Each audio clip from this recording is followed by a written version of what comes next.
Hello, everybody, and welcome to another episode of United Talks podcast. Today, we're going to be talking about the match review versus transfer updates, as well as player ratings for the game. So, let's first of all review the match.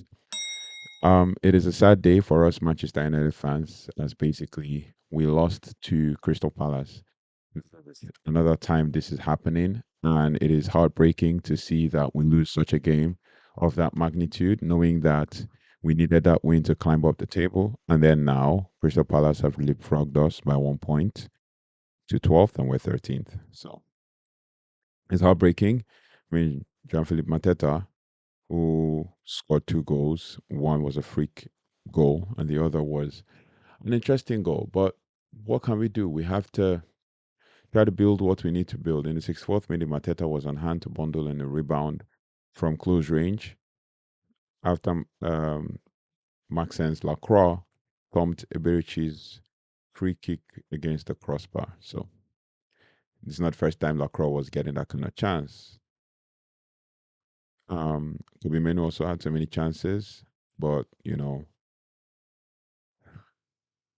yeah. Palace leapfrog Manchester United in the table, moving up to 12th on 30 points, while Ruben Amorim's side have won just two of their last seven Premier League matches and now sit 1 point and one place below them, right? So for the overall review of the game, don't mind me, I'm just a bit sad about the game because I haven't had to go back to rewatch it. It's a torture, but I had to rewatch it so that I can know what to tell you guys. Palace looked a lot more comfortable throughout the match, and it was no surprise that their recent dominance against United. Well, not dominance because if you look at the stats, Manchester United dominated the game, just didn't finish our chances. And basically, we should have scored many goals. I mean, from the Kobe chance to Alejandro Garnacho's chance to we had so many chances to make it, but we didn't. So there are worrying signs for United, and then we've lost 7 of our 13 league home games this season, and the joint most at this stage of the league campaign with the 1893 to 94 United side, also 7 and 13, right? So it's not looking good at all. It's not looking good at all. So when we look at the match statistics, we finished the game with 67% ball possession and ended with a 1.12 expected goals, 17 shots to on target. So we weren't finishing our chances, only one big chance missed. We had the most passes, 463, 82% pass accuracy, 12 fouls committed, 11 corners. That's what I wanted to bring us to, and we never made anything out of those. So we had a lot of chances. And now we're going to go to player ratings. So with player ratings, we'll start with Andrew Onana. For player ratings, Andrew Onana 5.3, 5.5 rather, 5.5. For me, basically didn't cover himself with glory. So 5.5, poor performance, considered two goals. That's what it is. Lenny Euro, 6.5. Try to get into the game and try to, get involved and all of that, but it wasn't really, really working. We weren't having pace around that area. So it seemed like they were pressuring him. So Umeno gets a 6.5 from me. And Maguire, 6.5 as well. Got a yellow card, was 1 foot behind, basically was not really up to par with all the tackles and all of that. So Harry Maguire, 6.5. Lisandro Martinez, 7.0. Basically, he didn't he was trying to impact the game. He had a couple of shots and all of that, not until he got his injury. And an update on Lisandro Martinez, he has an ACL injury. He's out for the season. So we're one defender short. And yeah, pretty much what it is, right? So Lisandro Martinez, he gets a 7.0 for me for his performance. Was hooked at the 82nd minute on a stretcher. Right wing, we go with Nusa Mazarawi. Started on the right wing, finished on the right wing. He gets a 6.5 from me. Basically, um fi- he finished. He gets a 6.5. He tried to make the attack happen, but it wasn't to be. So he ended up just basically um finishing the game with a reasonable start, but just can't complain. I mean, there's much you can talk about, but then there's very little you can talk about. Nizam Mazraoui tried to make things happen, played 70 minutes, was hooked at the 70th minute, and basically chance created no chance at all. Yeah, 37 touches overall in the game. That's poor. Then the next person on our list is Manuel Ugarte. Manuel Ugarte finished with 7.0, basically, with tackling was really like putting things into perspective and blocking and all of that, sliding tackles and all. Finished the game with 7.0. He got subbed off at the 7 minute for Christian Eriksen. And then Bruno Fernandes next in the midfield. Finished the game, the whole game, got a yellow card and all of that. But on my ratings, he's going to get a solid 7.5. Was trying to make things stick. And I noticed as I was making things tick, it was more like he was trying to pass the instructions of Ruben Amorim, and he was kind of like directing players to make moves and all of that. So I noticed that. I've noticed it for the past couple of games now.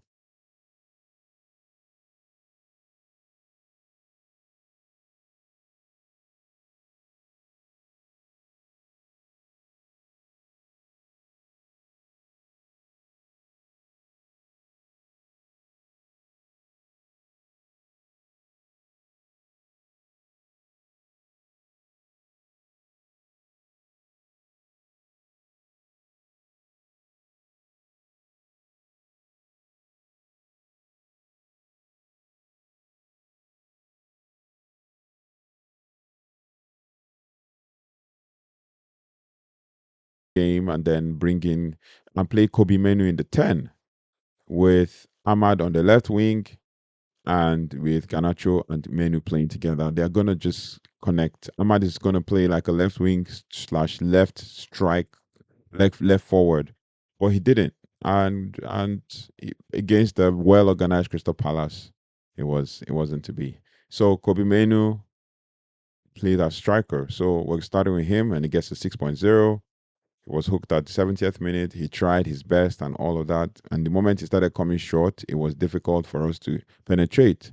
So he got subbed off for Rasmus Højlund. And then Alejandro Garnacho, 6.0. Was trying to make things happen, but it wasn't to be. It was a poor performance overall as well. And then Amad Diallo, 7.5. Tried to make things happen as well. Was fouled in the box, but they said it was a soft foul. Excuse me.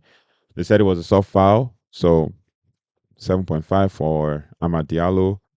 And that is more about the first 11. Amad Diallo started as one of the two tens or right wing forward, and then was moved to right wing back in place of Mazraoui. And then for the subs, we had Joshua Zirkzee 6.0, nothing to report. Rasmus Højlund 6.0, nothing to report. Few touches and all of that, but yeah. And then there's nothing to kind of report for Matthias Delict and Christian Eriksen. I mean, Delict came in and they scored us. Christian Eriksen came in and tried to need things, but no rating to report. Overall, the team performance 6.5. We didn't do well. It was a down performance. And times we'll have up performances and then down performance. So it was a down performance from the team overall. And for the manager, 6.5 as well. Everybody's getting 6.5. Ruben Amorim gets 6.5. Yeah, there's a whole lot to learn. We might do a 7 takeaways, we might not. Depends on how much we do because I think the transfer window is taking precedence right now. and all of that. And then with regards to transfers, Fabrizio Romano has stated exclusively that Manchester United's current stance is clear. No more incomings are planned on deadline day. Patrick Dogu, Aiden Heaven, and Diego Leon set to be the January signings for Manchester United. Deal for Nkunku Bailey, of which it was tipped that we were going in for them or considering them, were never close. Alejandro Garnacho set to stay. Internal decision has been made. So sad as Amarim's heads down, so is all of Manchester United fans. And if you look online, there's a whole lot going on with regards to everybody getting agitated and worried about, creating a protest. Other players are signing, other players are signing for other clubs. I know Ruben Amorim stated recently that we were trying not to make mistakes with our signings and all of that. So it's a bit sad. It's a bit hard to take, but it is what it is. We have missed our chance on getting players that we want to get. And our transfer window, as at the time of recording, is probably going to be closing in a few minutes. So, yeah, sad, but Manchester United are not signing any other players. Yeah, it's hard to take in. Really hard to take in. And then speaking of our forwards, we only have three forwards or four forwards at the moment. Four forwards, two strikers, and two wingers that can play as tens. In Alejandro Garnacho and Amad Diallo. As for striking options, we have Joshua Xerxes and Rasmus Højlund. And we just let two go, Anthony and Marcus Rashford. So we have so many games to go, but we have very few players to cover those games. So it's really sad. And another one report that I brought to you earlier that Matistel was going to go to Manchester United. Sadly, he has rejected. Oh, Bayern Munich have scuppered the deal. The news is that Bayern Munich wanted a loan with no buy option, and Man United went in with a loan with no buy option. Bayern Munich said they wanted a loan with a buy option, and Man United just wanted a loan first. Then Tottenham Matistel refused Tottenham Hotspurs or rejected Tottenham Hotspurs, and he was in favor of going to Manchester United. And then now it is said that Matistel is on his way to Tottenham. So he's accepted the Tottenham deal, and Bayern Munich accepted the Tottenham deal. A loan, straight loan with no buy option. So make that make sense. How did we miss it, or what did we present to Bayern that they didn't like, or Bayern Munich? Is it that? Well, time will tell. I mean, we can only follow what we are being told and all of that. So, yeah, time will tell. Deadline day is the end of deadline day is fast approaching, and yeah, Man United is not basically going like Man United is not signing players. You know, basically, Sky News, according to Damesh Sheth is reporting that Manchester United's interest in Matistel ended as Bayern Munich wanted 5 million loan fee with no buy clause on the deal. But Manchester United also saw it as an expensive risk and didn't want to develop the player only for Bayern Munich, only for Bayern or another club to benefit. So yeah, it's been a sad one. I mean, Matistel to Tottenham on loan. Here we go, straight loan, no buy option clause. Agreement reached between clubs as Bayern Munich have accepted player's decision, and player is on his way with agent. This was 5 hours ago, according to Fabrizio Romano. So it's a sad one to take. It's not that Matistel rejected us. Bayern just kind of scooped the deal. So we shall see. We shall see. You know, according to BR Football, they say Friday, Matistel reportedly turns down a move from Bayern to Spurs, preferring Man United. Sunday, Spurs beat Brentford, Man United lose to Palace. Monday, tell agrees loan move to Spurs by Fabrizio Romano. That make sense.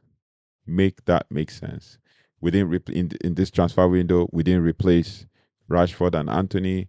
Only four attacking options left. Garnacho not sold is seen as a new signing. Martinez, another one. Martinez has torn his ACL and is out for the season, as I said earlier.